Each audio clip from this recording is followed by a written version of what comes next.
Hey everyone, welcome to the channel. My name is Arcturus, and today we'll be covering Diablo Immortal and seeing how bad the monetization model is in this game, the general community of the game, and whether I'd recommend it to you guys or not. So without further ado, let's get straight into it. Alright, so just to give everybody a little bit of context, I've been playing action RPGs for a really long time. The first action RPG I remember playing was Diablo 2 on PC. The game was gifted to me by my uncle, which at the time was the only person in my family that really knew about PC gaming, and it was actually my first PC game. The game was actually gifted to me on a hard disk physical copy, which is obviously something that we don't see anymore. And man, when I finally figured out how to install the game and I saw this screen, it completely solidified my love for the game and the genre itself.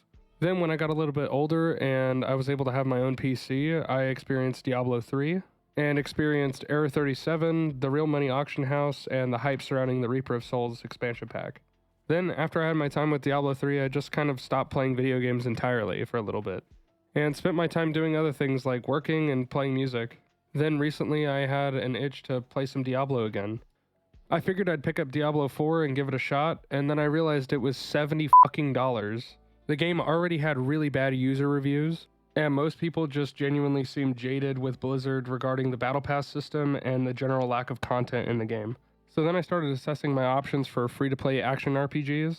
That's when I remembered all the controversy surrounding Diablo Immortal, and that's when I decided to just say, screw it, I'll just install Diablo Immortal and see if it's really that bad. I figured the worst thing that could happen is I waste a couple hours of my life playing this game, only to come to find out that the controversy surrounding the game is actually true, or it's something you can actually get a lot of enjoyment out of without paying any money. So with that being said, let's talk about some of the positive experiences I personally had playing through Diablo Immortal.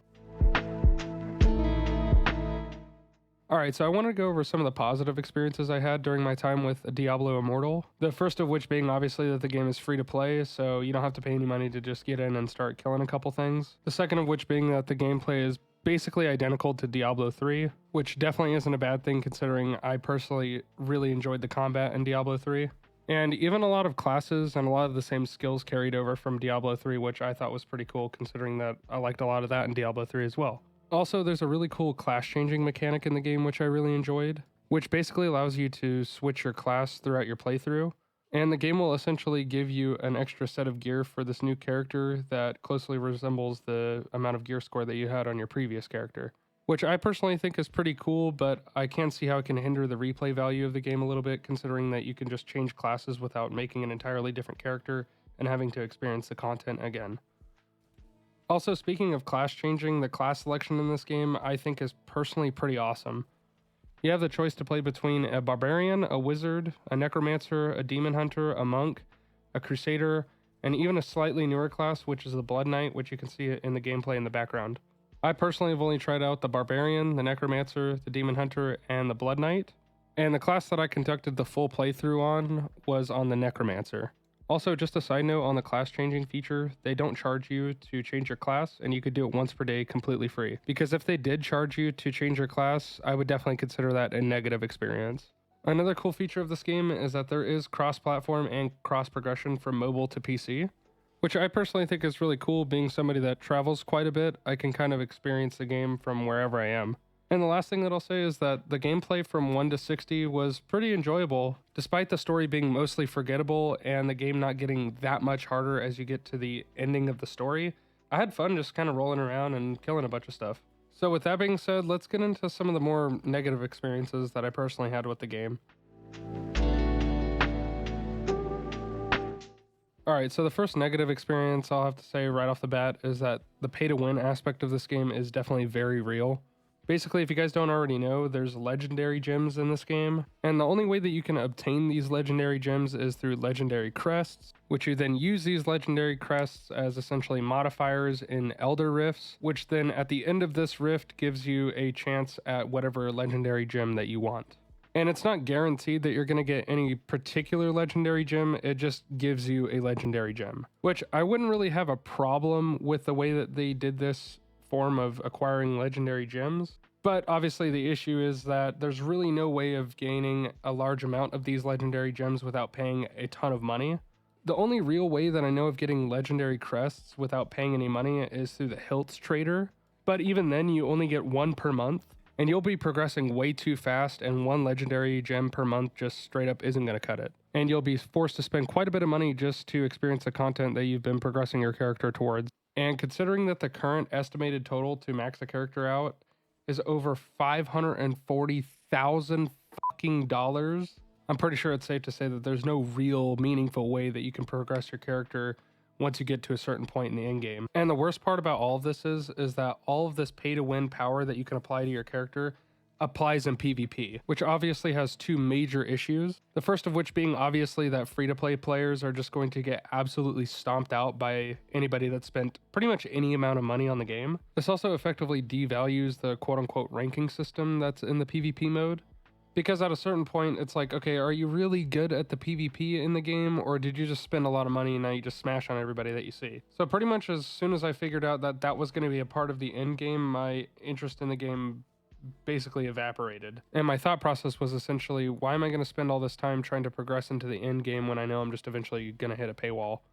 And I understand that it's a free-to-play title and they need to make some money in order to keep the servers up and to pay the developers to make content updates, as well as just generally be a profitable product for the business to sell. But honestly, the problem is that I've played Path of Exile and they do free-to-play a million times better than this. It also just sucks that to basically get legendary gems, you essentially have to gamble with the crest system, which honestly just straight up triggers my PTSD from all of the loot box systems from Overwatch, CSGO, and all of the rest of the games that did loot boxes back in the day. The other thing that really sucks about this game is that there's no transmogging system, which honestly was to be expected because I knew that they were going to sell cosmetics as a form of microtransaction. But that was something I really enjoyed in Diablo 3 when they implemented that system, was just kind of changing the appearance of all my gear and making my character look kind of cool. But there was obviously straight up no way that they were going to have a transmog system in this game because they have to sell microtransactions in order for the game to be up. Which in all reality, it's not really that big of a deal, but it just would have been nice to have. Also, going back to more of the pay-to-win aspect of the game, the Paragon system in this game is pretty cool all the way up until you realize that it's not really going to help you at a certain point. Because when you reach a certain level of difficulty in the game, essentially the Paragon levels don't really matter anymore, and you have to spend money on legendary gems in order to progress. The other super frustrating aspect of this game for some reason is that the controls on keyboard and mouse are honestly kind of trash. Like honestly, it kind of just seems like the auto attack feature whenever you're trying to hold mouse 1 down and trying to move around like any other action RPG. I don't know, it seems like the radius is too big and you get stuck auto attacking certain characters when you're just straight up trying to move out of the way of like a boss mechanic or something. I don't know, it seems super weird and honestly it was extremely frustrating, so I spent some time just playing with a controller, to be honest with you guys. Maybe there was like some sort of setting or something that I didn't know about that you guys do. If you do, you can let me know down in the comments below, but it was so frustrating I just stop trying for a minute. And so with that being said, that pretty much wraps up the negative experiences that I personally had with the game. And just to end things off on a slightly more positive note, I will say that Blizzard does give you a pretty fair amount of PvE content that you can get through before you get paywalled in any way. And that I am aware that most of the pay-to-win aspect of this game is mostly in the PvP modes. But it does make me pretty upset seeing how predatory the microtransaction model in this game is. And for me, honestly, it's just a massive letdown, and it makes me not want to come back to the game. And with all that being said, I'd like to go ahead and wrap up and give you my final thoughts on the game.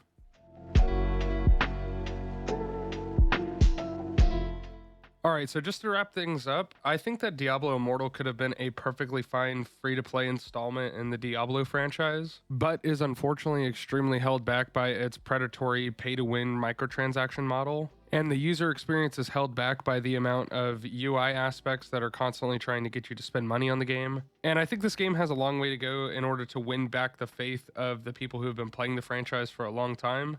And to be honest with you guys, I'm not entirely convinced that Blizzard's really ever going to do anything in order to change this, just because it does seem like this game does generate a fair amount of money, and obviously that looks really good to shareholders and investors.